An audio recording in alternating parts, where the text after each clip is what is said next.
إنه مشروب دافئ محبوب في كل بيت، مشروب يحمل طقوسا اجتماعية وراحة نفسية وبديلا للكافيين الثقيل. خلف هذا مشروب بسيط يكمن سر صادم يمكن أن يدمر صحتك من حيث لا تدري. هل كنت تعلم أن ما بداخل كوب شاي ليس فقط أعشابا ونكهات، بل جزيئات بلاستيكية دقيقة قد تتسلل إلى جسدك كل يوم؟ دعنا نكشف يوم كارثة الصحية الصامتة التي تهدد ملايين حول العالم. أكياس شاي بلاستيكية. أولاً، ماذا تحتوي أكياس شاي فعلياً؟ عندما تشتري علبة شاي من متجر، فإنك تتوقع أعشاباً طبيعية موضوعة داخل كيس بسيط، أليس كذلك؟ ولكن الحقيقة أن كثيراً من الشركات تستخدم أكياساً مصنوعة من النيلون أو البولي بروبيلين أو مزيج من مواد بلاستيكية حرارية.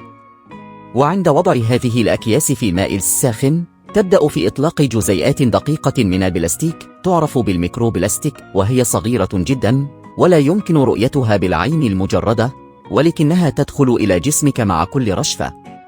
ثانيا، ما هي الميكروبلاستيك؟ ولماذا هي خطيرة؟ الميكروبلاستيك هي جزيئات بلاستيكية يقل حجمها عن 5 مليمترات. وقد أثبتت الدراسات الحديثة أن كوباً واحداً من الشاي بأكياس بلاستيكية قد يحتوي على مليارات من هذه الجزيئات. وهذه الجزيئات لا يقدر الجسم على تحليلها أو طردها. تتراكم في أمعاء والكلى وقد تصل إلى الدماغ. قد تكون محملة بمواد سامة مثل بسفينول A B، وهي مادة مسرطنة تؤثر على التوازن الهرموني وتسبب اضطرابات في الجهاز العصبي والهضمي والمناعي.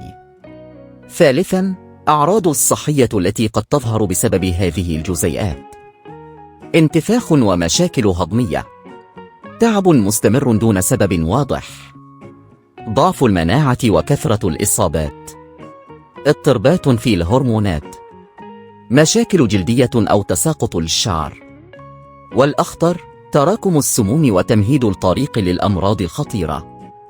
رابعاً، الشركات والتسويق والخداع.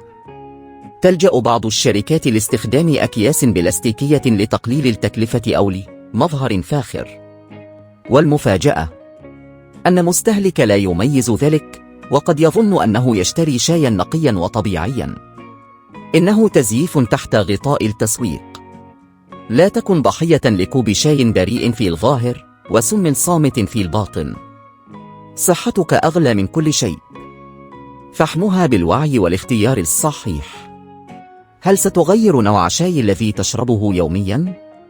لماذا لا تختار الشاي الحر الذي يأتي في الكسار وبدون أكياس بلاستيكية؟ الصحة ليست لعبة، وكل خيار صحيح تتخذه هو دعم لحياة أطول وأصحى. فلنكن واعين ولنحافظ على صحتنا وصحة أحبائنا. لا تنسى إعجابك والاشتراك في القناة ومشاركة هذه المعلومة المهمة مع أصدقائك وعائلتك.